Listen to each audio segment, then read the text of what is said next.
ലോകം ഇന്ന് ഇന്ത്യയെ വെറുമൊരു വലിയ വിപണിയായി മാത്രമാണോ കാണുന്നത്? അല്ല, വളർച്ചയുടെയും പ്രതീക്ഷയുടെയും ഒരു പ്രധാന കേന്ദ്രമായാണ് ഇന്ത്യയെ ലോകം നോക്കുന്നതെന്ന് പ്രധാനമന്ത്രി നരേന്ദ്രമോദി പറയുന്നു. ന്യൂഡൽഹിയിൽ നടന്ന economic times world leaders forum 2026 പ്രധാനമന്ത്രി നരേന്ദ്രമോദി പങ്കെടുത്ത് ഇന്ത്യയുടെ സാമ്പത്തിക മുന്നേറ്റങ്ങളെക്കുറിച്ച് സംസാരിച്ചു. ഇന്ത്യ ഇന്ന് വലിയ മാറ്റങ്ങളിലൂടെയാണ് കടന്നുപോകുന്നത്. Geo political tensions, technology competition, AI revolution, global trade uncertainty ഇവയ്ക്കിടയിലും ഇന്ത്യയെ ലോകം bright spot of growth and ഹോപ്പായി കാണുന്നുവെന്നാണ് മോദി പറയുന്നത്. എന്നാൽ എന്താണ് ഇന്ത്യയിൽ മാറിയത്?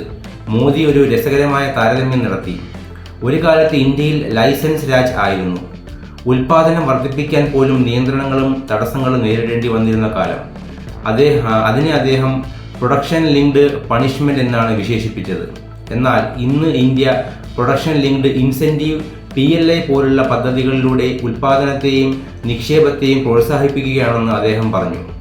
മറ്റൊരു ശ്രദ്ധേയമായ കാര്യം, 2014 മുതൽ ഇന്ത്യയുടെ ഡിഫൻസ് എക്സ്പോർട്സ് 55 മടങ്ങ് വർദ്ധിച്ചുവെന്നും മോദി തന്റെ പ്രസംഗത്തിൽ ചൂണ്ടിക്കാട്ടി.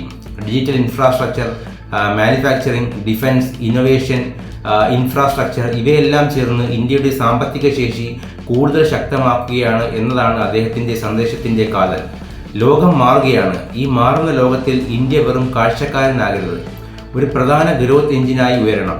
അതായിരിക്കണം വികസിത് ഭാരത് എന്ന ലക്ഷ്യത്തിലേക്കുള്ള യാത്ര. ഇതിനെപ്പറ്റി നിങ്ങളുടെ അഭിപ്രായം എന്താണ്? കമന്റിൽ അറിയിക്കൂ.